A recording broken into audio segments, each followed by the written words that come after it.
विषय 2 अध्याय 2 हम देखते हैं आज का टॉपिक है राजा, किसान और नगर, आरंभिक राज्य और अर्थव्यवस्थाएं। हड़प्पा सभ्यता के बाद 1500 वर्षों के लंबे अंतराल में उपमहाद्वीप के विभिन्न भागों में कई प्रकार के विकास हुए। यही वह काल था जब सिंधु नदी और इसकी उपनदियों के किनारे रहने वाले लोगों द्वारा ऋग्वेद का लेखन किया गया। उत्तर भारत, दक्कन, पठार क्षेत्र और कर्नाटक जैसे उपमहाद्वीप के कई क्षेत्रों में कृषक बस्तियां अस्तित्व में आई। साथ ही दक्कन और दक्षिण भारत के क्षेत्रों में चरवाहा बस्तियों के प्रमाण भी मिलते हैं। ईसा पूर्व पहली सहस्राब्दी के दौरान मध्य और दक्षिण भारत में शवों के अंतिम संस्कार के नए तरीके भी सामने आए, जिसमें महापाषाण के नाम से ख्यात पत्थरों के बड़े बड़े ढांचे मिले हैं। कई स्थानों पर पाया गया है कि शवों के साथ विभिन्न प्रकार के लोहे से बने उपकरण और हथियारों को भी दफनाया गया था। ईसा पूर्व 6वीं शताब्दी से नए परिवर्तन के प्रमाण मिलते हैं। शायद इनमें सबसे ज़्यादा मुखर आरंभिक राज्यों, साम्राज्यों और रजवाड़ों का विकास है। इन राजनीतिक प्रक्रियाओं के पीछे कुछ अन्य परिवर्तन थे। इनका पता कृषि उपज को संगठित करने के तरीके से पता चलता है। इसी के साथ साथ लगभग पूरे उपमहाद्वीप में नए नए नगरों का उदय हुआ। एक अभिलेख, सांची, मध्य प्रदेश, लगभग 2वीं शताब्दी ईसा पूर्व। इतिहासकार इस प्रकार के विकास का आकलन करने के लिए अभिलेखों, ग्रंथों, सिक्कों तथा चित्रों जैसे विभिन्न प्रकार के स्रोतों का अध्ययन करते हैं। जैसा कि हम आगे पढ़ेंगे, यह एक जटिल प्रक्रिया है और आपको यह भी आभास होगा कि इन स्रोतों से विकास की पूरी कहानी नहीं मिल पाती है। प्रिंसेप और प्रियदर्शी के बारे में देखते हैं कि भारतीय अभिलेख विज्ञान में एक उल्लेखनीय प्रगति 1830 के दशक में हुई, जब ईस्ट इंडिया कंपनी के एक अधिकारी जेम्स प्रिंसेप ने ब्राह्मी और खरोष्टी लिपियों का अर्थ निकाला। इन लिपियों का उपयोग सबसे आरंभिक अभिलेखों और सिक्कों में किया गया है। प्रिंसेप को पता चला कि अधिकांश अभिलेखों और सिक्कों पर प्रियदर्शी यानी मनोहर मुखाकृति वाले राजा का नाम लिखा है। कुछ अभिलेखों पर राजा का नाम अशोक भी लिखा है। बौद्ध ग्रंथों के अनुसार अशोक सर्वाधिक प्रसिद्ध शासकों में से एक था। इस सोच से आरंभिक भारत के राजनीतिक इतिहास के अध्ययन को नई दिशा मिली, क्योंकि भारतीय और यूरोपीय विद्वानों ने उपमहाद्वीप पर शासन करने वाले प्रमुख राजवंशों की वंशावलियों की पुनर्संरचना के लिए विभिन्न भाषाओं में लिखे अभिलेखों और ग्रंथों का उपयोग किया। परिणामस्वरूप 20वीं सदी के आरंभिक दशकों तक उपमहाद्वीप के राजनीतिक इतिहास का एक सामान्य चित्र तैयार हो गया। उसके बाद विद्वानों ने अपना ध्यान राजनीतिक इतिहास के संदर्भ की ओर लगाया और यह छानबीन करने की कोशिश की कि क्या राजनीतिक परिवर्तनों और आर्थिक तथा सामाजिक विकासों के बीच कोई संबंध था। शीघ्र यह आभास हो गया कि इनमें संबंध तो थे, लेकिन संभवतः सीधे संबंध हमेशा नहीं थे। यहाँ पर दिया है अभिलेख। अभिलेख उन्हें कहते हैं जो पत्थर, धातु या मिट्टी के बर्तन जैसे कठोर सतह पर खुदे होते हैं। अभिलेखों में उन लोगों की उपलब्धियाँ, क्रियाकलापों या विचार लिखे जाते हैं जो उन्हें बनवाते हैं। इनमें राजाओं के क्रियाकलापों तथा महिलाओं और पुरुषों द्वारा धार्मिक संस्थानों को दिए गए दान का ब्यौरा होता है। यानी अभिलेख एक प्रकार से स्थायी प्रमाण होते हैं। कई अभिलेखों में इनके निर्माण की तिथि भी खुदी होती है। जिन पर तिथि नहीं मिलती है उनका काल निर्धारण आमतौर पर पुरालिपि अथवा लेखन शैली के आधार पर काफ़ी सुस्पष्टता से किया जा सकता है। उदाहरण के लिए लगभग 250 ईसा पूर्व में अक्षर अ इस प्रकार लिखा जाता था और 500 ईसा में इस प्रकार लिखा जाता था। प्राचीनतम अभिलेख प्राकृत भाषाओं में लिखे जाते थे। प्राकृतिक उन भाषाओं को कहा जाता था जो जन सामान्य की भाषाएं होती थी। इस अध्याय में अजातशत्रु और अशोक जैसे शासकों के नाम प्राकृतिक भाषा में लिखे गए हैं, क्योंकि यह नाम प्राकृत अभिलेखों से प्राप्त हुए हैं। आपको यहाँ तमिल, पाली और संस्कृत जैसे भाषाओं के शब्द भी मिलेंगे, क्योंकि इन भाषाओं में भी अभिलेख मिलते हैं। यह संभव है कि लोग अन्य भाषाएं भी बोलते थे, लेकिन इनका उपयोग लेखन कार्य में नहीं किया जाता था। प्रारंभिक राज्य, 16 महाजनपद। आरंभिक भारतीय इतिहास में 6वीं शताब्दी ईसा पूर्व को एक महत्वपूर्ण परिवर्तनकारी काल माना जाता है। इस काल को प्रायः आरंभिक राज्य, नगरों, लोहे के बढ़ते प्रयोग और सिक्कों के विकास के साथ जोड़ा जाता है। इसी काल में बौद्ध तथा जैन सहित विभिन्न दार्शनिक विचारधाराओं का विकास हुआ। बौद्ध और जैन धर्म के आरंभिक ग्रंथों में महाजनपद नाम से 16 राज्यों का उल्लेख मिलता है। यद्यपि महाजनपदों के नाम की सूची इन ग्रंथों में एक समान नहीं है, लेकिन वज्जी, मगध, कौशल, कुरु, पंचाल, गांधार और अवंती जैसे नाम प्रायः मिलते हैं। इससे यह स्पष्ट होता है कि उक्त महाजनपद सबसे महत्वपूर्ण महाजनपदों में गिने जाते होंगे। अधिकांश महाजनपदों पर राजा का शासन होता था, लेकिन गढ़ और संघ के नाम से प्रसिद्ध राज्यों में कई लोगों का समूह शासन करता था। इस समूह का प्रत्येक व्यक्ति राजा कहलाता था। भगवान महावीर और भगवान बुद्ध इन्हीं गढ़ों से संबंधित थे। भगवान महावीर और बुद्ध इन्हीं गढ़ों से संबंधित थे। वज्जी संघ की ही भांति कुछ राज्यों में भूमि सहित अनेक आर्थिक स्रोतों पर राजागढ़ सामूहिक नियंत्रण रखते थे।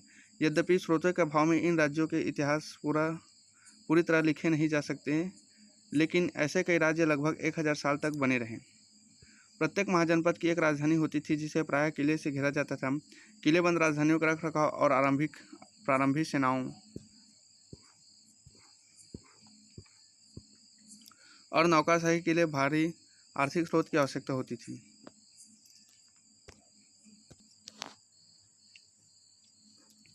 लगभग 6ठी शताब्दी ईसा पूर्व से संस्कृत में ब्राह्मणों ने धर्मशास्त्र नामक ग्रंथों की रचना शुरू की। इनमें शासक सहित अन्य के लिए नियमों का निर्धारण किया गया और यह अपेक्षा की जाती थी कि शासक क्षत्रिय वर्ण से ही होंगे। शासकों का काम किसानों, व्यापारियों और शिल्पकारों से कर तथा भेंट वसूलना माना जाता था। क्या वनवासियों और चरवाहों से भी कर रूप में कुछ लिया जाता था? हमें इतना तो ज्ञात है कि संपत्ति जुटाने का एक वैध उपाय पड़ोसी राज्यों पर आक्रमण करके धन इकट्ठा करना भी माना जाता था। धीरे धीरे राज्यों ने अपनी स्थायी सेनाएं और नौकरशाही तंत्र तैयार कर लिए। बाकी राज्य अब भी सहायक सेना पर निर्भर थे, जिन्हें प्रायः कृषक वर्ग से नियुक्त किया जाता था। यहाँ पर चित्र देखते हैं। कंबोज मानचित्र 1 में दिखाया गया कि आरंभिक राज्यों उनकी राजधानियाँ क्या थी। तो गांधार, पुष्क, लावती, तक्षशिला, सूरसेन, मथुरा, इंद्रप्रस्थ, अहिछत्र, कुरु, पंचाल, श्रावस्ती, कौशल की श्रावस्ती थी, वत्स की कौशाम्बी, अवंती की उज्जैनी, मल्ल की कुशीनगर, वज्जी की वैशाली, मगध की वैशाली, अंग की चंपा, वंग। 16 महाजन में प्रथम मगध। 16 महाजनपदों में प्रथम था मगध। 6ठी से 4ठी शताब्दी ईसा पूर्व में मगध सबसे शक्तिशाली महाजनपद बन गए। आधुनिक इतिहासकार इसके कई कारण बताते हैं। एक यह कि मगध क्षेत्र में खेती की उपज खासतौर पर अच्छी होती थी।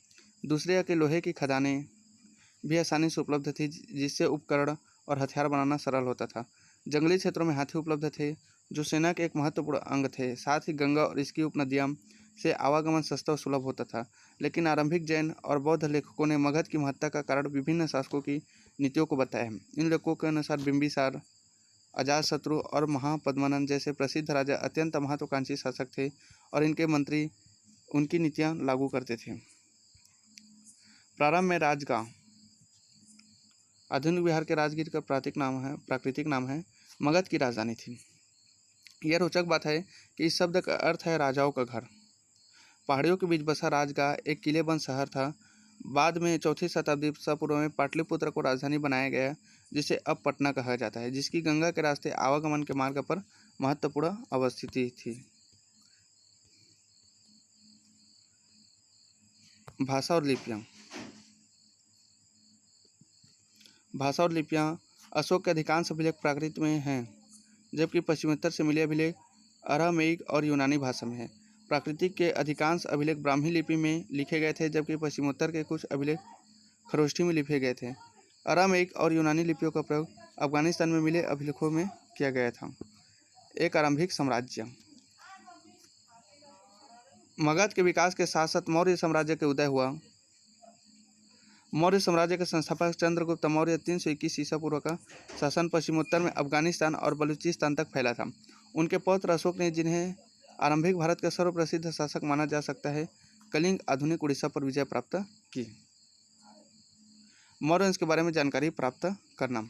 मौर्य साम्राज्य के इतिहास की रचना के लिए इतिहासकारों ने विभिन्न प्रकार के स्रोतों का उपयोग किया है। इनमें पुरातात्विक प्रमाण भी शामिल है। विशेषतः मूर्तिकला, मौर्यकालीन इतिहास के पुनर्निर्माण हेतु समकालीन रचनाएं भी मूल्यवान सिद्ध हुई है, जैसे चंद्रगुप्त मौर्य के दरबार में आए यूनानी राजदूत मेगास्थनीज द्वारा लिखा गया विवरण। आज इसके कुछ अंश भी उपलब्ध हैं।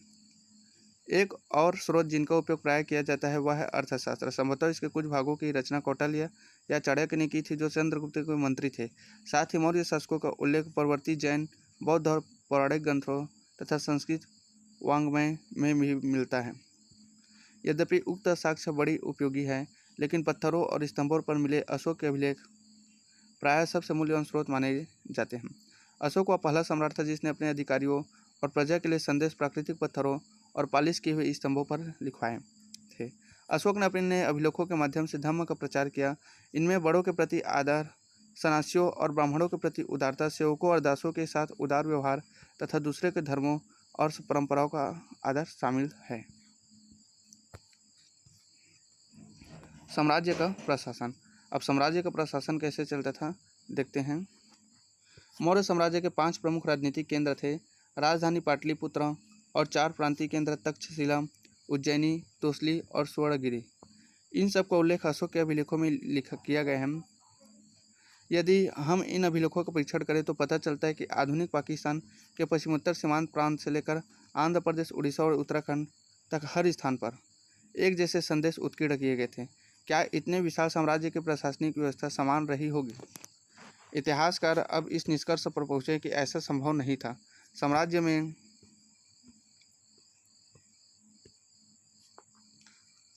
शामिल क्षेत्र बड़े विविध प्रकार के थे, कहाँ अफगानिस्तान के पहाड़ी क्षेत्र और कहाँ उड़ीसा के तटवर्ती क्षेत्र। यह संभव है कि सबसे प्रबल प्रशासनिक नियंत्रण साम्राज्य की राजधानी तथा उसके आसपास के प्रांतीय केंद्रों पर रहा हो। इन केंद्रों का चयन बड़े ध्यान से किया गया। तक्षशिला और उज्जैनी दोनों लंबी दूरी वाले महत्वपूर्ण व्यापार मार्ग पर स्थित थे, जबकि स्वर्णगिरी अर्थात सोने के पहाड़ कर्नाटक में सोने खदान के लिए उपयोगी थे। रेखा चित्र देखते हैं। इसमें है अशोक के अभिलेखों का वितरण। तो अशोक के अभिलेख कहाँ कहाँ पाए गए हैं इसको बताया गया है।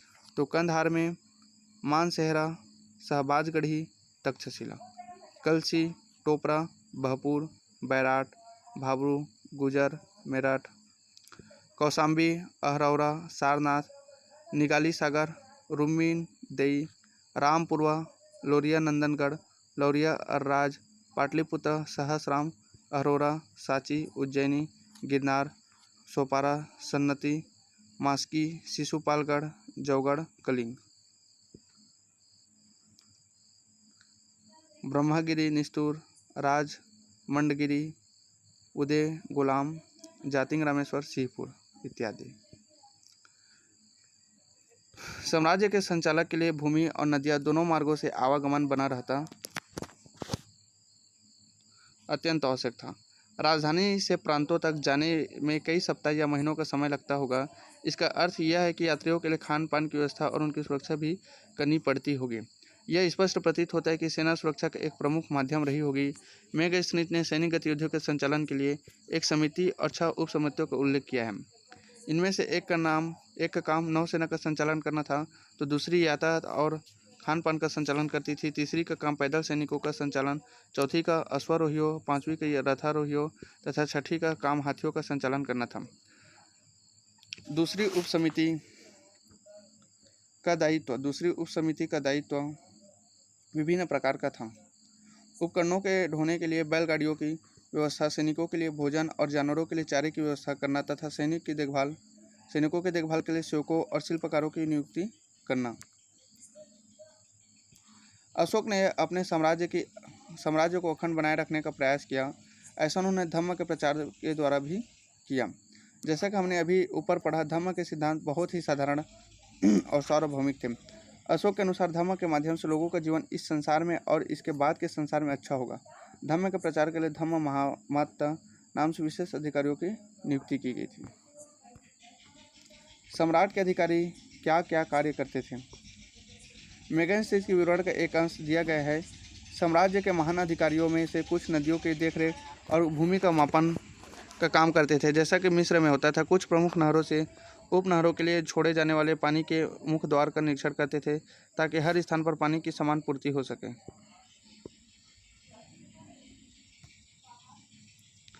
यही अधिकारी शिकारियों का संचालन करते हैं और शिकारियों के कृत्यों के आधार पर उन्हें इनाम या दंड देते हैं। वे कर वसूली करते हैं और भूमि से जुड़े सभी व्यवसायों का निरीक्षण करते हैं। साथ ही लकड़हारों, बढ़ई, लोहारों और खननकर्ताओं का भी निरीक्षण करते हैं।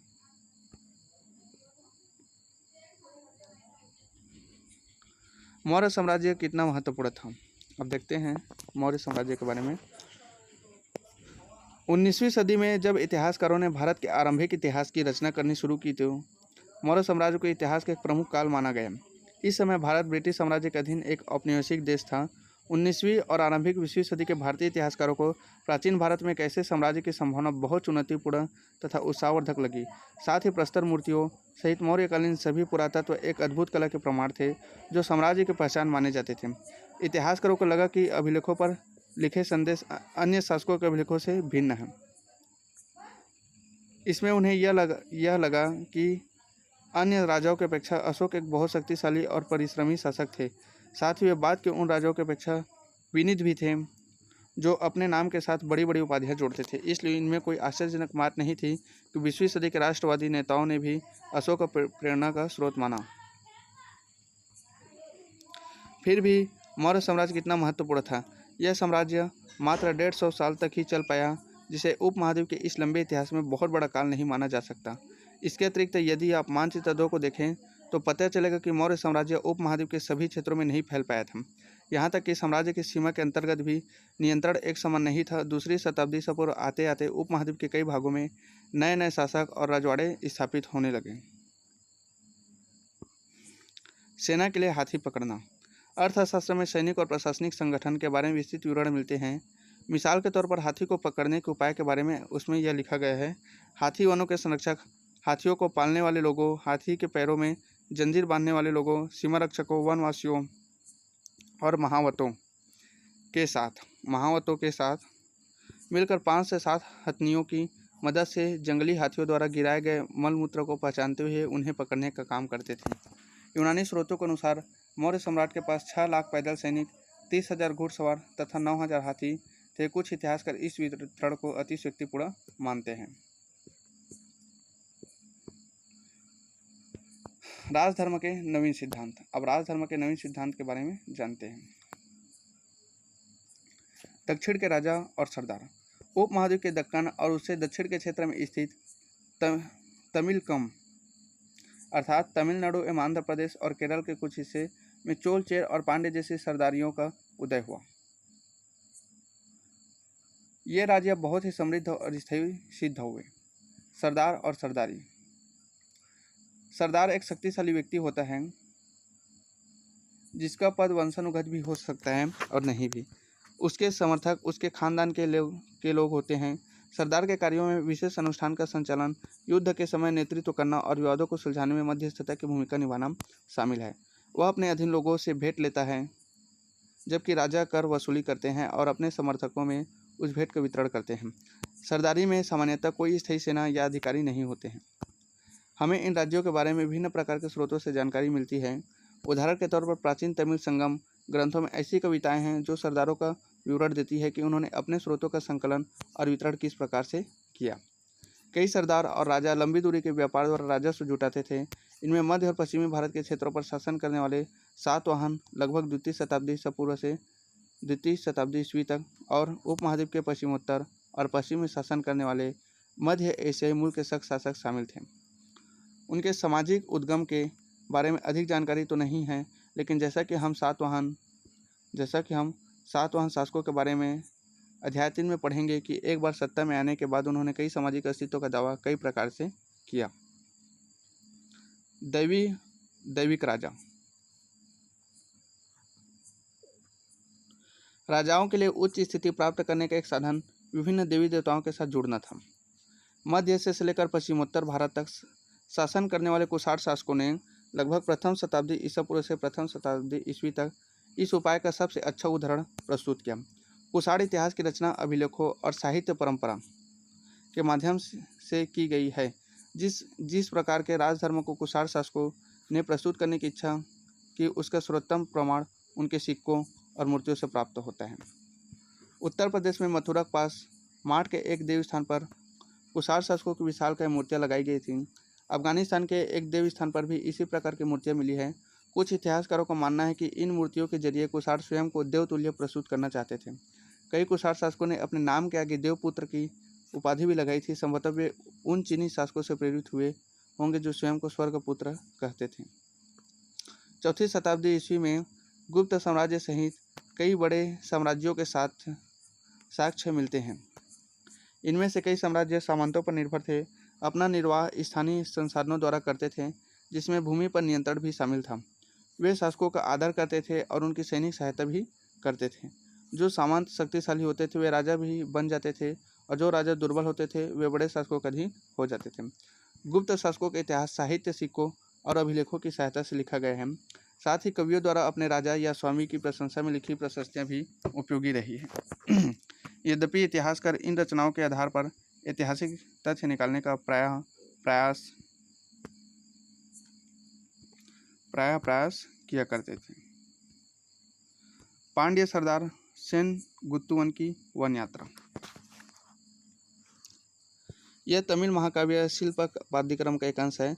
जब वह वन की यात्रा पर थे तो लोग नाचते गाते हुए पहाड़ों से उतरते, ठीक उसी तरह जैसे पराजित लोग विजय का आदर करते हैं।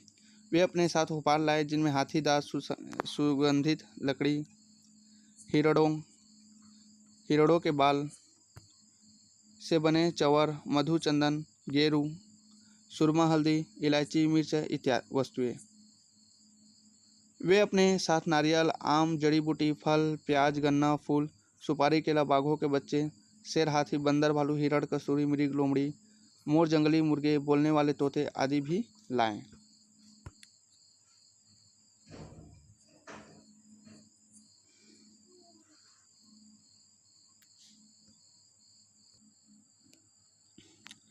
करते हैं, लेकिन उनके रचयिता तथ्यात्मक विवरण की अपेक्षा उन्हें काव्यात्मक ग्रंथ मानते थे।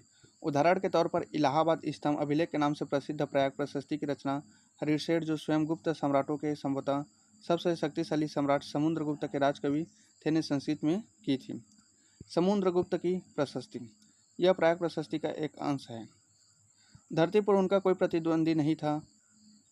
अनेक गुणों और शुभ कार्यों से संपन्न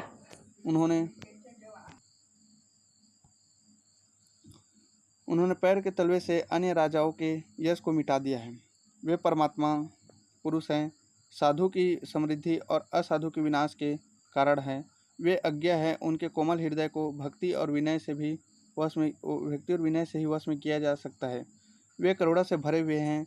वे उनके सहस्र गायों के दाता हैं। उनके मस्तिष्क की दीक्षा दीन दुखियों, विरहिणियों और पीड़ितों के उद्धार के लिए की गई है। वे मानवता के लिए दिव्यमान उदारता की प्रतिमूर्ति है। वे देवताओं में कुबेर धन देव, वरुण समुद्र देव, इंद्र वर्षा के देवता और यम मृत्यु देव के तुल्य हैं।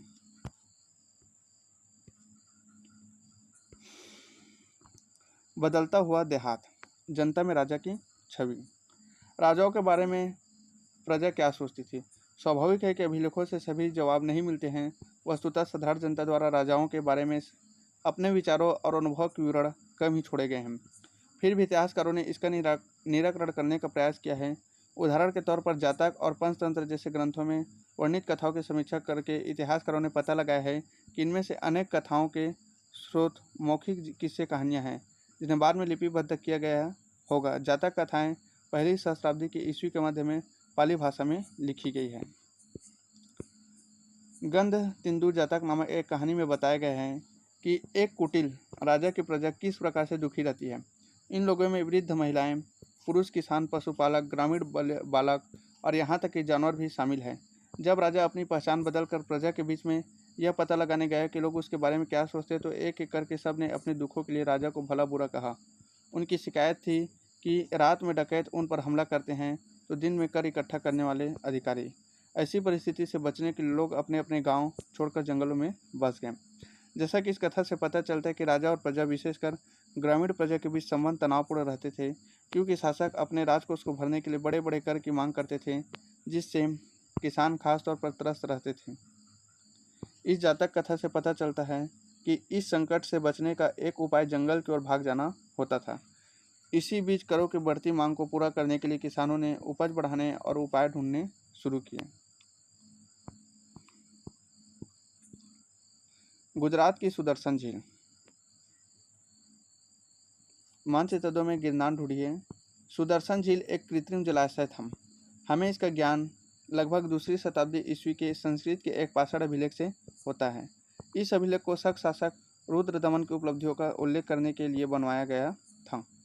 इस अभिलेख में कहा गया है कि जल द्वारों और तटबंधों वाली इस झील का निर्माण मौर्य काल में एक स्थानीय राज्यपाल द्वारा किया गया था, लेकिन एक भीषण तूफान के कारण इसके तटबंध टूट गए और सारा पानी बह गया।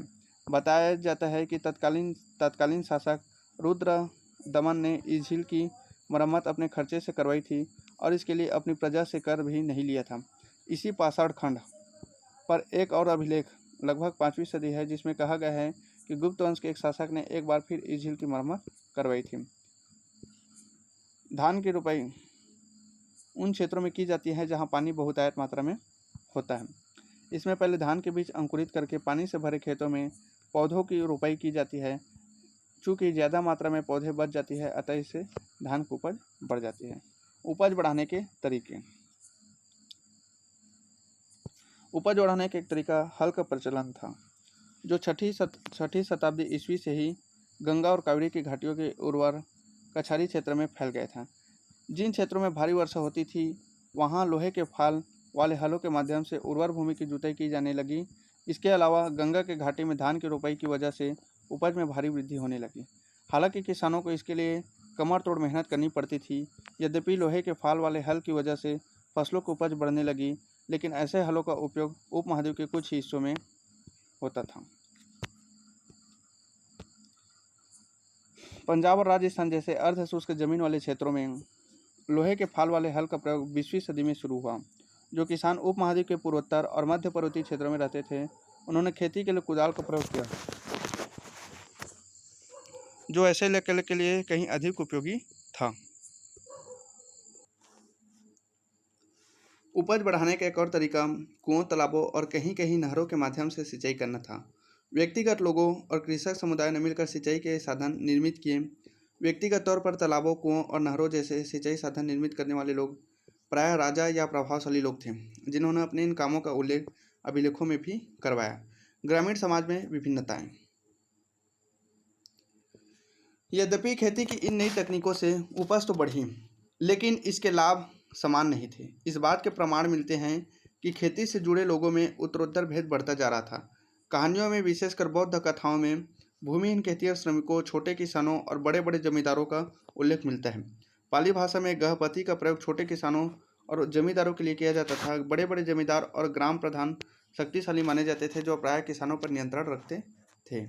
ग्राम प्रधान का पद प्रायः वंशानुगत होता था। आरंभिक तमिल संगम साहित्य में भी गांवों में रहने वाले विभिन्न वर्गों में लोगों का उल्लेख है, जैसे वेल्लालर या बड़े जमींदार, हलवाहा या उल्वर और दास अडिमाई। यह संभाव्य वर्गों की यह विभिन्न भूमि के स्वामित्व, श्रम और नई प्रौद्योगिकी के उपयोग पर आधारित हों। ऐसी परिस्थिति में भूमि का स्वामित्व महत्वपूर्ण हो गया, जिसकी चर्चा प्रायः विधि ग्रंथों में की जाती थी। सीमाओं का महत्व। मनुस्मृति आरंभिक भारत का सबसे प्रसिद्ध विधि ग्रंथ है। इसे संस्कृत भाषा में 2वीं शताब्दी ईस्वी पूर्व और 2वीं शताब्दी ईस्वी के बीच लिखा गया था। इस ग्रंथ में राजा को यह सलाह दी गई है, चूंकि सीमाओं की अनभिज्ञता के कारण विश्व में बार बार विवाद पैदा होते हैं, इसलिए उसे सीमाओं की पहचान के लिए गुप्त निशान जमीन में गाड़ कर रखने चाहिए, जैसे कि पत्थर, हड्डियां, गाय के बाल, भूसी, राख, खपटे गाय के सूखे गोबर, ईंट, कोयला, कंकड़ और रेत। उसे सीमाओं पर इसी प्रकार और तत्व भूमि में छुपाकर गड़ने चाहिए, जो स्वयं के साथ नष्ट न हो।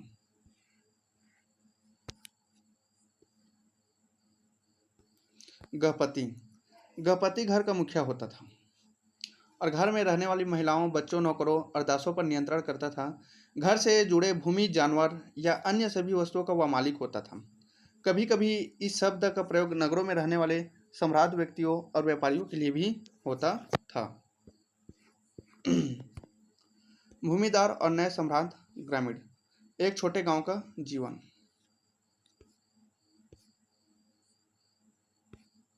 पहले एक छोटे गांव का जीवन देखते हैं, उसके बाद उसको देखेंगे। हर्षचरित संस्कृत में लिखी गई कन्नौज के शासक हर्षवर्धन की जीवनी है। इसके लेखक बाणभट्ट हर्षवर्धन के राजकवि थे। यह उस ग्रंथ का एक अंश है इसमें विंध्य क्षेत्र के जंगल के किनारे की एक बस्ती के जीवन का एक अविरल चित्रण किया गया है। बस्ती के किनारे का अधिकांश क्षेत्र जंगल है और यहाँ धान की उपज वाली खलिहान और उपजाऊ भूमि के हिस्सों को छोटे किसानों ने आपस में बांट लिया है। यहाँ के अधिकांश लोग कुदाल का प्रयोग करते हैं क्योंकि घास से भरी भूमि में हल चलाना मुश्किल है। बहुत कम हिस्से साफ है, जो है भी उसकी काली मिट्टी काले लोहे जैसी सख्त है। यहाँ लोग पेड़ की छाल के गट्ठर लेकर चलते हैं। फूलों से भरे अनगिनत बोरे, अलसी और सन भारी मात्रा में शहद, मोरपंख, मोम, लकड़ी और घास के बोझ लेकर आते जाते रहते हैं। ग्रामीण महिलाएं रास्ते में बने बसे गांव में जाकर बेचने को तत्पर रहती है। उनके सिरों पर जंगल से एकत्र किए गए फलों की टोकरियां थी। भूमिदान और नए सम्राट ग्रामीण। ईस्वी की आरंभिक शताब्दियों से ही भूमिदान के प्रमाण मिलते हैं। इनमें से कई का उल्लेख अभिलेखों से मिलता है। इनमें से कुछ अभिलेख पत्थरों पर लिखे गए थे, लेकिन अधिकांश ताम्रपत्रों पर खुदे होते थे, जिन्हें संभवतः उन लोगों को प्रमाण रूप दिया जाता था जो भूमिदान लेते थे। भूमिदान के जो प्रमाण मिले हैं वे साधारण तौर पर धार्मिक संस्थाओं या ब्राह्मणों को दिए गए थे। अधिकांश अभिलेख संस्कृत में थे, विशेषकर 7वीं शताब्दी के बाद के अभिलेखों के कुछ अंश संस्कृत में हैं और कुछ तमिल और तेलुगु जैसे स्थानीय भाषाओं में हैं। आइए एक ऐसे अभिलेख पर ध्यान से विचार करें। प्रभावती गुप्त आरंभिक भारत के एक सबसे महत्वपूर्ण शासक चंद्रगुप्त द्वितीय 375 से 415 ईस्वी की पुत्री थी।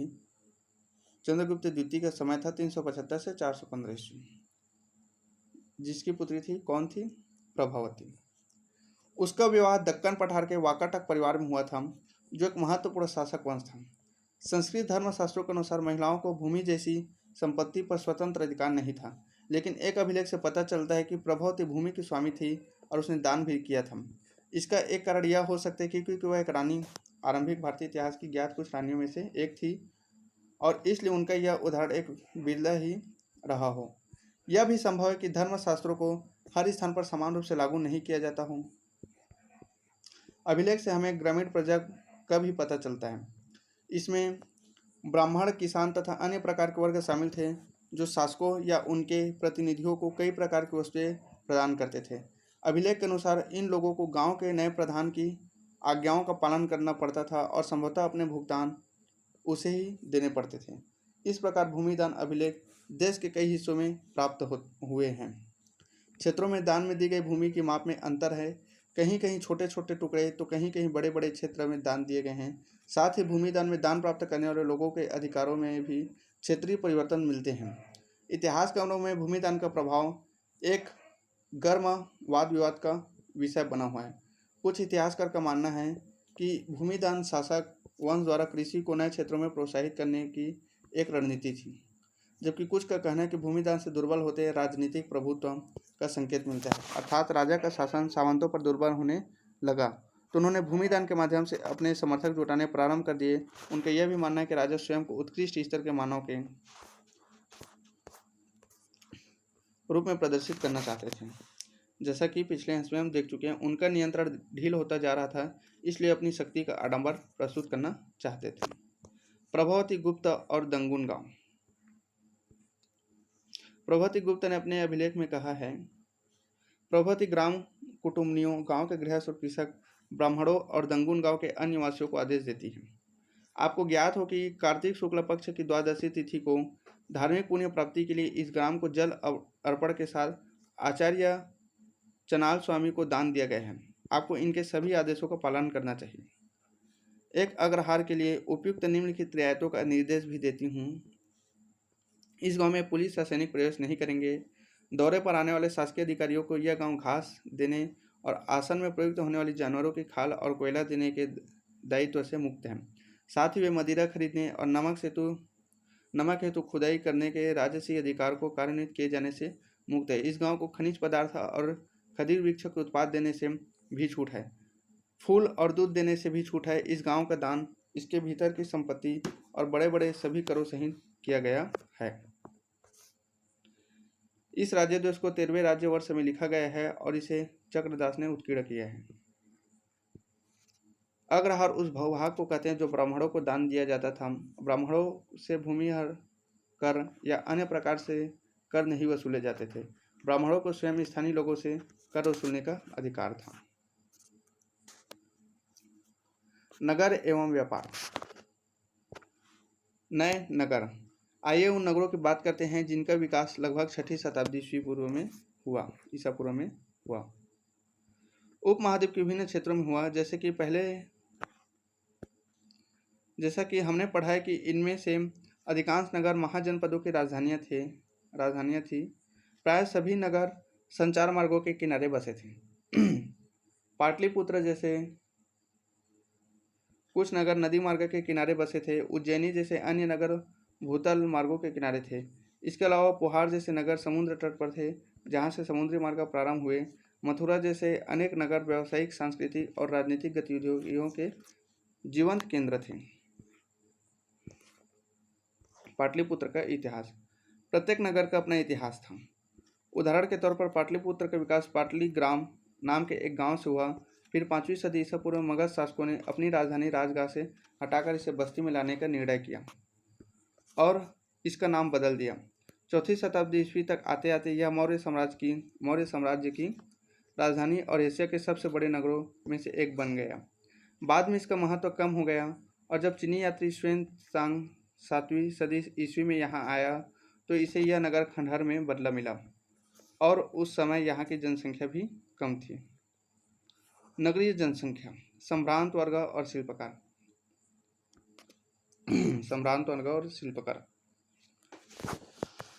हमने पढ़ा है कि शासक वर्ग और राजा किले व नगरों में रहते थे।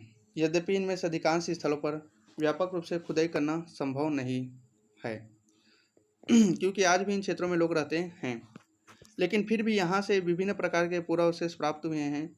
इनमें उत्कृष्ट श्रेणी की मिट्टी के कटोरे और थालियाँ मिली हैं जिन पर चमकदार कलई चढ़ी है। इन्हें उत्तरी कृष्णा मार्जित पात्र कहा जाता है। संभवतः इनका उपयोग अमीर लोग किया करते होंगे।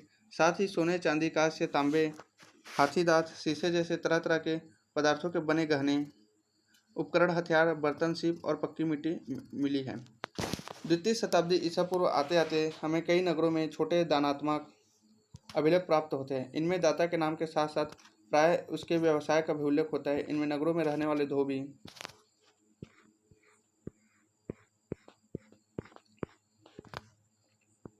धोबी, बुनकर, लिपिक, बढ़ई, कुम्हार, स्वर्णकार, लौहकार, अधिकारी, धार्मिक गुरु, व्यापारी और राजाओं के बारे में विवरण लिखे होते हैं। कभी कभी उत्पादकों और व्यापारियों ने संघ का भी उल्लेख मिलता है जिन्हें सड़ी कहा गया है। ये सड़ियाँ संभवतः पहले कच्चे माल को खरीदती थी, फिर उनसे सामान तैयार कर बाजार में बेच देती थी। यह संभव है कि शिल्पकारों ने नगर में रहने वाले सम्भ्रांत लोगों की बढ़ती मांग को पूरा करने के लिए कई प्रकार के लौह उपकरणों का प्रयोग किया हो। उपमहाद्वीप और इसके बाहर का व्यापार। यहाँ पर एक एक मूर्ति है। इसमें एक प्रतिमा की भेंट। यह मथुरा से मिली एक मूर्ति का भाग है। इस पर प्राकृत में अभिलेख है जिसमें कहा गया है कि एक स्वर्णकार धर्मक की पत्नी नागप्रिया ने इसे एक धार्मिक स्थल में स्थापित किया था। तक्षशिला कुषाण, कन्नौज, मथुरा, शक, उज्जैनी, भरुकच्छ, वाकाटक, विदिशा, कौशाम्बी, मथुरा, गुप्त, वाराणसी, श्रावस्ती, वैशाली, पाटलिपुत्र, राजगीर, महास्थान और चंद्रकेतुगढ़। सातवाहन पैठान, शिशुपालगढ़, सोपारा, धान्यकटी, बंगाल की खड़ी, चोल, कुंडुमनाल, पोहार, चेर और पांड्या। अब उपमहाद्वीप पर उसके बाहर का व्यापार पढ़ते हैं। 6ठी शताब्दी ईस्वी से ही उपमहाद्वीप में नदी मार्गों और भूमार्गों का मानो जाल बिछ गया था और कई दिशाओं में फैल गया था। मध्य एशिया और उससे भी आगे तक भूभाग थे। समुद्र तट पर बने कई बंदरगाहों से जल मार्ग अरब सागर से होते हुए उत्तरी अफ्रीका, पश्चिमी एशिया तक फैल गया और बंगाल की खाड़ी में यह मार्ग चीन और दक्षिण पूर्व एशिया तक फैल गया था। शासकों ने प्राय इन मार्गों पर नियंत्रण करने की कोशिश की और संभवतः वे इन मार्गों पर व्यापारियों की सुरक्षा के बदले उनसे धन लेते थे। इन मार्गों पर चलने वाले व्यापारियों में पैदल फेरी लगाने वाले व्यापारी तथा बैलगाड़ी और घोड़े, खच्चरों जैसे जानवरों के दल के साथ चलने वाले व्यापारी होते थे। साथ ही समुद्री मार्ग से भी लोग यात्रा करते थे। जो खतरनाक तो थी लेकिन बहुत लाभदायक भी होती थी। तमिल भाषा में मसुत्वन और प्राकृत में सत्वान और सेट्ठी के नाम से प्रसिद्ध सफल व्यापारी बड़े धनी हो जाते थे। नमक, अनाज, कपड़ा, धातु और उसमें निर्मित उत्पाद, पत्थर, लकड़ी, जड़ी बूटी जैसे अनेक प्रकार के सामान एक स्थान से दूसरे स्थान तक पहुंचाए जाते थे। रोमन साम्राज्य में काली मिर्च जैसे मसालों तथा कपड़ों व जड़ी बूटियों की भारी मांग थी। इन सभी वस्तुओं को अरब सागर के रास्ते भूमध्य क्षेत्र तक पहुंचाया जाता था। सिक्के और राजा। व्यापार के लिए सिक्के का प्रचलन से विनिमय कुछ हद तक आसान हो गया था। चांदी और तांबे के आहत सिक्के सबसे पहले ढाले गए और प्रयोग में आए। पूरे उपमहाद्वीप में खुदाई के दौरान इस प्रकार के सिक्के मिले हैं। मुद्रा शास्त्रियों ने इनका और अन्य सिक्कों का अध्ययन करके उनके वाणिज्यिक प्रयोग के संभावित क्षेत्रों का पता लगाया। आहत सिक्के पर बने प्रतीकों को उन विशेष मौर्य वंश जैसे राजवंशों के प्रतीकों से मिलाकर पहचान करने की कोशिश की गई तो पता चला कि इन सिक्कों को राजाओं ने जारी किया था। यह भी संभव है कि व्यापारियों, धनपतियों और नागरिकों ने इस प्रकार के कुछ सिक्के जारी किए हो। शासकों की प्रतिमा और नाम के साथ सबसे पहले सिक्के हिंद यूनानी शासकों ने जारी किए थे, जिन्होंने द्वितीय शताब्दी ईसा पूर्व में उपमहाद्वीप के उत्तर पश्चिम क्षेत्र पर नियंत्रण स्थापित किया था। हालांकि सोने के सिक्के बड़े पैमाने पर प्रथम शताब्दी ईस्वी में कुषाण राजाओं ने जारी किए थे। इसके आकार और वजन तत्कालीन रोमन सम्राटों तथा ईरान के पार्थियन शासकों द्वारा जारी सिक्कों के बिल्कुल समान थी। उत्तर और मध्य भारत के कई पूर्व स्थलों पर ऐसे सिक्के मिले हैं। सोने के सिक्कों के व्यापार प्रयोग से संकेत मिलता है कि बहुमूल्य वस्तुओं और भारी मात्रा में वस्तुओं का विनिमय किया जाता था। इसके अलावा दक्षिण भारत के अन्य पूर्व स्थलों से बड़ी संख्या में रोमन सिक्के मिले हैं, जिनसे स्पष्ट है कि व्यापारी तंत्र राजनीतिक सीमाओं से बंधा नहीं था, क्योंकि दक्षिण भारत रोमन साम्राज्य के अंतर्गत न होते हुए भी व्यापारिक दृष्टि से रोमन साम्राज्य से संबंधित था। पंजाब और हरियाणा जैसे क्षेत्रों के योद्धे प्रथम शताब्दी ईस्वी कबायली गणराज्यों ने भी सिक्के जारी किए थे। पुराविदों को योद्धे शासकों द्वारा जारी तांबे के सिक्के हजारों की संख्या में मिले हैं, जिनसे योद्धों की व्यापार में रुचि और सहभागिता परिलक्षित होती है। सोने के सबसे भव्य सिक्कों में से कुछ गुप्त शासकों ने जारी किए। इनके आरंभिक सिक्कों में प्रयुक्त सोना अति उत्तम था। इन सिक्कों के माध्यम से दूर देशों से व्यापार विनिमय करने में आसानी होती थी, जिससे शासकों को भी लाभ होता था। छठी शताब्दी ईस्वी से सोने के सिक्के मिलने कम हो गए। क्या इससे यह संकेत मिलता है कि उस काल में कुछ आर्थिक संकट पैदा हो गया था? इतिहासकारों में इसे लेकर मतभेद है। कुछ का कहना है कि रोमन साम्राज्य के पतन के बाद दूरवर्ती व्यापार में कमी आई, जिससे उन राज्यों, समुदाय और क्षेत्रों की संपन्नता पर असर पड़ा जिन्हें दूरवर्ती व्यापार से लाभ मिलता था। अन्य का कहना है कि इस काल में नए नगरों और व्यापार के नवीन तंत्रों को उदय होने लगा था।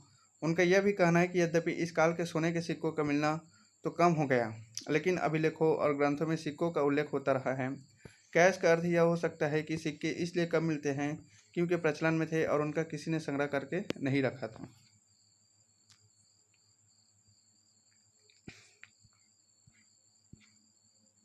मालाबार तट आधुनिक केरल। यह एक यूनानी समुद्र यात्री द्वारा रचित पेरिप्लस ऑफ एरिथ्रियन सी का एक अंश है।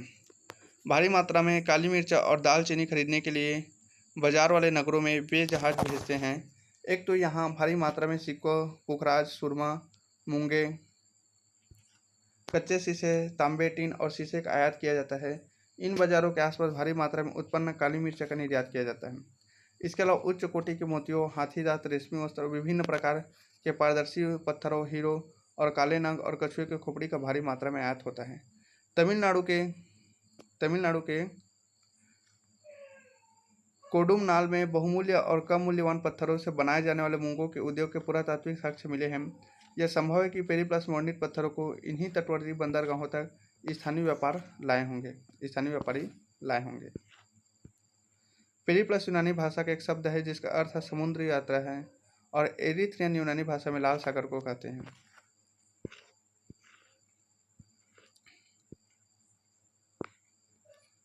मुद्रा शास्त्र सिक्कों का अध्ययन है। इसके साथ ही उन पर पाए जाने वाले चित्र, लिपि आदि तथा उनकी धातुओं का विश्लेषण और जिन संदर्भों में इन सिक्कों को पाया गया है उनका अध्ययन भी मुद्रा शास्त्र के अंतर्गत आता है। मूल बातें। अभिलेखों का अर्थ कैसे निकाला जाता है?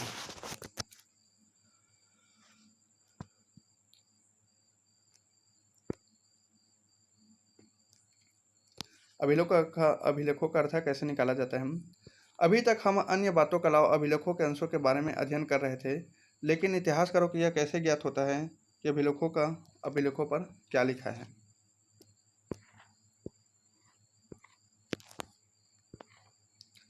ब्राह्मी लिपि का अध्ययन। आधुनिक भारतीय भाषाओं में प्रयुक्त लगभग सभी लिपियों का मूल ब्राह्मी लिपि है। ब्राह्मी लिपि का प्रयोग अशोक के अभिलेख में किया गया है। 18वीं सदी से यूरोपीय विद्वानों ने भारतीय पंडितों की सहायता से आधुनिक बंगाली और देवनागरी लिपि में कई पांडुलिपियों का अध्ययन शुरू किया और उनके अक्षरों के प्राचीन अक्षरों के नमूनों से तुलना शुरू की। आरंभिक अभिलेखों का अध्ययन करने वाले विद्वानों ने कई बार यह अनुमान लगाया कि ये संस्कृत में लिखे हैं, जबकि प्राचीनतम अभिलेख वस्तुतः प्राकृत में थे। फिर कई दशकों बाद अभिलेख वैज्ञानिकों के अथक परिश्रम के बाद जेम्स प्रिंसेप ने अशोककालीन ब्राह्मी लिपि का 1838 ईस्वी में अर्थ निकाल लिया। खरोष्टी लिपि को कैसे पढ़ा गया? पश्चिमोत्तर के अभिलेखों में प्रयुक्त खरोष्टी लिपि के पढ़े जाने की कहानी अलग है। इस क्षेत्र में शासन करने वाले हिंद यूनानी राजाओं द्वारा बनवाए गए सिक्कों से जानकारी हासिल करने में आसानी हुई है। इन सिक्कों में राजाओं के नाम यूनानी और खरोष्टी में लिखे गए हैं।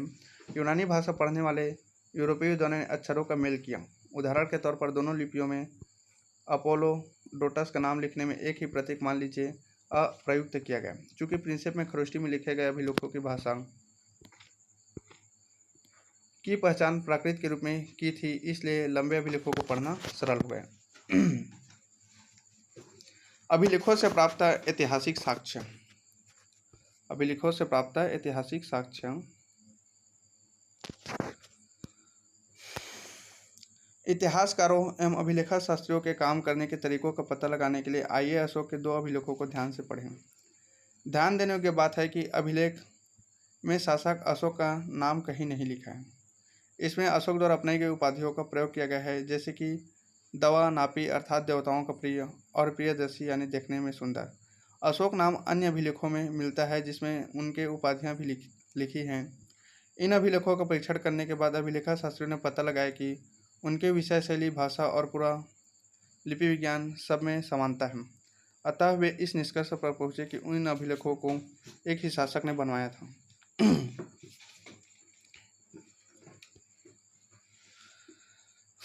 आपने यह भी देखा होगा कि अशोक ने अपने अभिलेखों में कहा है कि उनसे पहले के शासकों ने रिपोर्ट एकत्र करने की व्यवस्था नहीं की थी।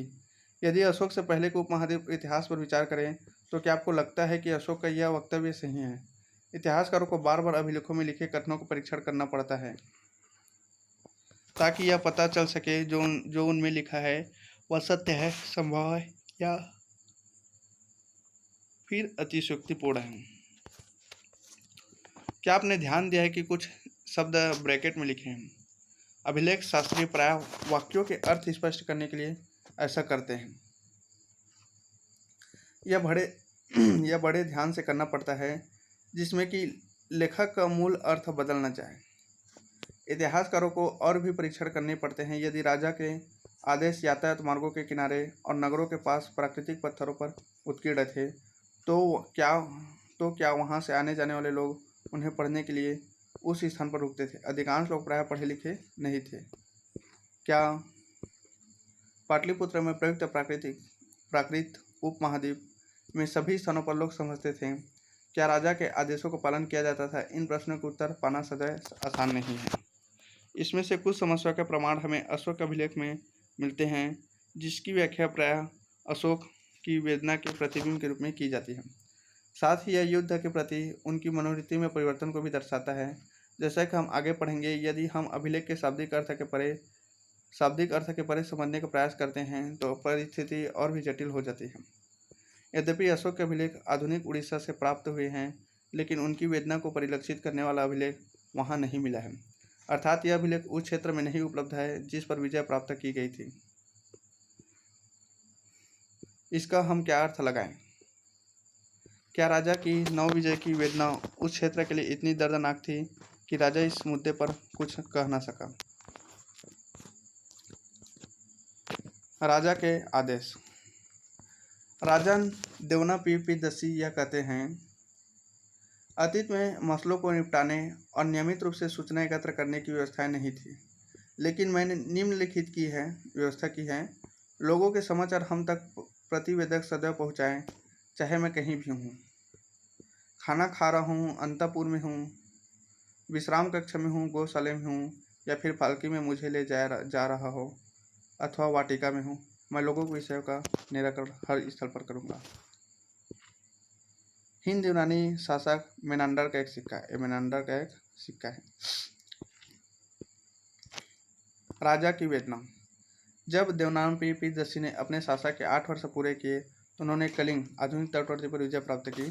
1.5 लाख पुरुषों को निष्कासित किया गया, 1 लाख मारे गए और इसमें से भी ज़्यादा की मृत्यु हुई। कलिंग पर शासन स्थापित करने के बाद देवनानाम्पी धर्म के गहन अध्ययन, धर्म के स्नेह और धर्म के उपदेश में डूब गए हैं। यहाँ देवनानाम्पी की कलिंग की विजय का पश्चाताप है। देवनानाम्पी के लिए यह बहुत वेदनादायी और निंदनीय है। जब कोई किसी राज्य पर विजय प्राप्त करता है तो पराजित राज्य का हनन होता है, वहाँ लोग मारे जाते हैं, निष्कासित किए जाते हैं।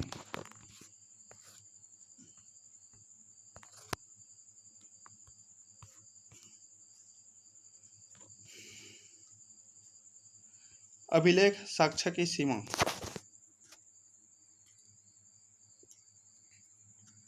अब आपको यह पता चल गया होगा कि अभिलेखों से प्राप्त जानकारी की भी सीमा होती है। कभी कभी इसकी तकनीकी सीमा होती है। अक्षरों को हल्के ढंग से उत्कीर्ण किया जाता है, जिन्हें पढ़ पाना मुश्किल होता है। साथ ही अभिलेख नष्ट भी हो सकते हैं, जिनसे अक्षर लुप्त हो जाते हैं। इसके अलावा अभिलेखों के शब्दों के वास्तविक अर्थ के बारे में पूर्ण रूप से ज्ञान हो पाना सदैव सरल नहीं होता, क्योंकि कुछ अर्थ में किसी विशेष स्थान या समय से संबंधित होते हैं। यदि आप अभिलेख के शोध पत्रों को पढ़ें तो आप पाएंगे कि विद्वान इनके पढ़ने की वैकल्पिक विधियों पर चर्चा करते रहते हैं। यद्यपि कई हजार अभिलेख प्राप्त हुए हैं, लेकिन सभी के अर्थ नहीं निकाले जा सके या प्रकाशित नहीं किए गए या उनके अनुवाद नहीं किए गए हैं। इनके अतिरिक्त और अनेक अभिलेख रहे होंगे जो कालांतर में सुरक्षित नहीं बचे हैं। इसलिए जो अभिलेख अभी उपलब्ध है वह संभवतः कुल अभिलेखों के अंश मात्र है। इसके अतिरिक्त एक और मौलिक समस्या है। यह जरूरी नहीं है कि जिसे हम आज राजनीतिक और आर्थिक रूप से महत्वपूर्ण मानते हैं उन्हें अभिलेखों में अंकित किया गया हो। उदाहरण के तौर पर खेती की दैनिक प्रक्रियाएं और रोजमर्रा की जिंदगी के सुख दुख का उल्लेख अभिलेखों में नहीं मिलता है, क्योंकि प्राय अभिलेख बड़े और विशेष अवसरों को वर्णन करते हैं। इसके अलावा अभिलेख हमेशा उन्हीं व्यक्तियों के विचार व्यक्त करते हैं जो उन्हें बनवाते थे। इसलिए इन अभिलेखों में व्यक्त विचारों की समीक्षा अन्य विचारों के परिप्रेक्ष्य में करनी होगी, ताकि अपने अतीत का बेहतर ज्ञान हो सके। अर्थात राजनीतिक और आर्थिक इतिहास का पूर्ण ज्ञान मात्र अभिलेख शास्त्र से ही नहीं मिलता है। साथ ही इतिहासकार प्राय प्राचीन और अर्वाचीन दोनों प्रकार के प्रमाणों पर आशंका व्यक्त करते हैं। 19वीं सदी के आखिरी दशकों में और 20वीं सदी के प्रारंभ में इतिहासकार प्रमुख रूप से राजाओं के इतिहास में रुचि रखते थे। 20वीं सदी के मध्य से आर्थिक परिवर्तन, विभिन्न सामाजिक समुदाय के उदय के विषय महत्वपूर्ण बन गए। हाल के दशकों में ऐसे समुदायों के प्रति इतिहासकारों की रुचि बढ़ी है जो सामाजिक हाशिए पर रहे हैं। इससे संभवतः प्राचीन स्रोतों पर पुनर्विचार किया जाएगा और विश्लेषण की नई विधियाँ विकसित होंगी। काल रेखा 1, प्रमुख राजनीतिक और आर्थिक विकास। लगभग 600 से 500 ईसा पूर्व धान की रोपाई, गंगा घाटी में नगरीकरण, महाजनपद, आहाज सिक्के। लगभग 500 से 400 ईसा पूर्व मगध के शासकों की सत्ता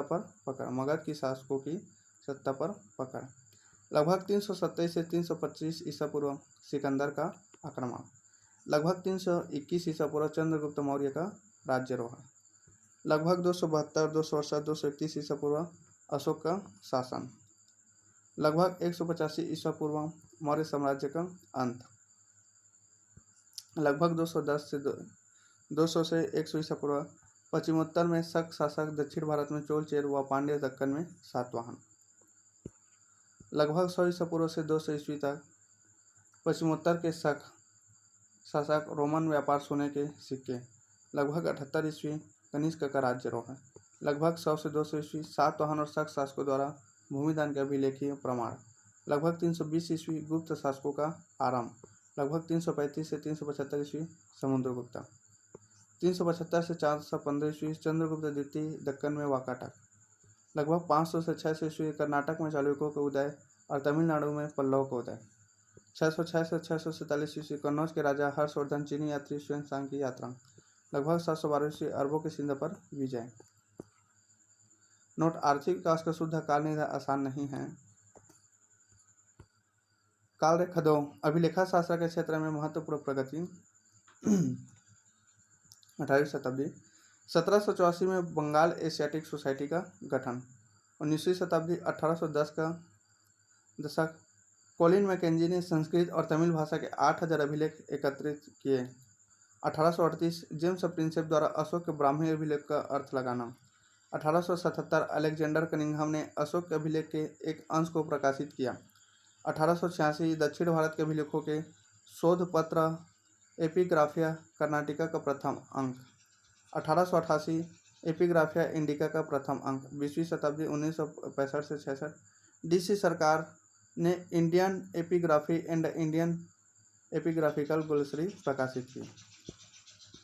इस तरह से हमारा चैप्टर कंप्लीट होता है। हम अगले वीडियो में अगले चैप्टर को देखेंगे। Thank you so much.